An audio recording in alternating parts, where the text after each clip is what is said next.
د زکات خپل مصارف دی ګورا قرآن ذکر کړی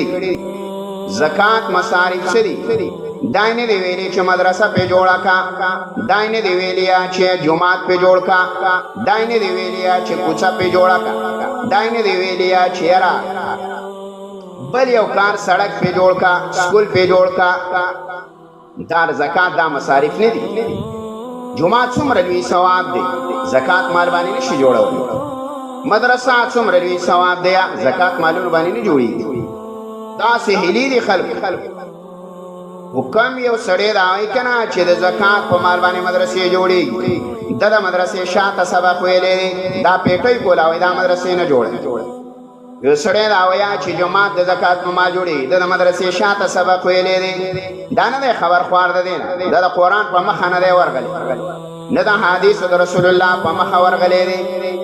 د رسول الله صلی الله علیه وسلم په زمانه کې زکات په چا لګیدل او قرآن ذکر کړی دی للفقراء علای هغه غربا صحابه هغه مهاجرین صحابه چې هغه وطن لای پرې خېده اخو باندې ولګوي دا خیرات دا زکات دا صدقات دا دغه باندې خرچه کا په آبادیانو باندې ملګوا اسکه مانای بزالما او زو مانای جوړو ما زکاتونو باندې او بیا ولا هلیر او بس بیا ولا هلیر او بس ودا تقبل کو دا ودا بل قبول حبل اورته یو کس وای یو کسا بلا یتیم له زکات ورکو یتیم له زکات ورکو 60,000 روپۍ چې دا والا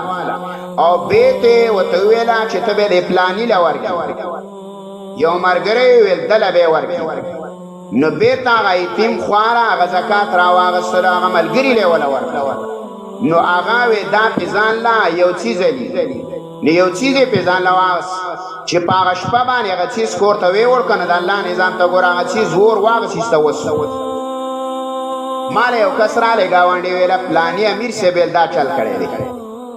نو مال امیر صاحب خو څه مدرسې له نه دی تللی دی د پتوې پکې چاره وستي چې ته مال ورکوه چې یاره مال دله در کومه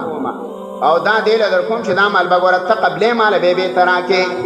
دې ته حیلې ویا بېلېګر مولوي صاحب دې نه دی اورېدلي یو سړي پیسې په غنمو کې ایښې وي او یو سړي له غنم په زکات کې ورکړي ویل مړه ته په غنمو څه کې ویل دا غنم بېرته په ما را خرڅ کړ او په منځ کې ولا پیسې مې ایښې وي نو هغه غنم هغه غریب بېرته به دې مالداره ور خرڅ کړي نو هغه پرېږدی ویل الله مم نعوذ بالله اوغلاو او ویل غریب مم اوغلاو نو زمونږ خلک الله م دې مات کړي الله هم غولاوه او غریب هم غولاوه دا تا کم دین راوړی دی ځان دا کم مولا تا ته دا دین خو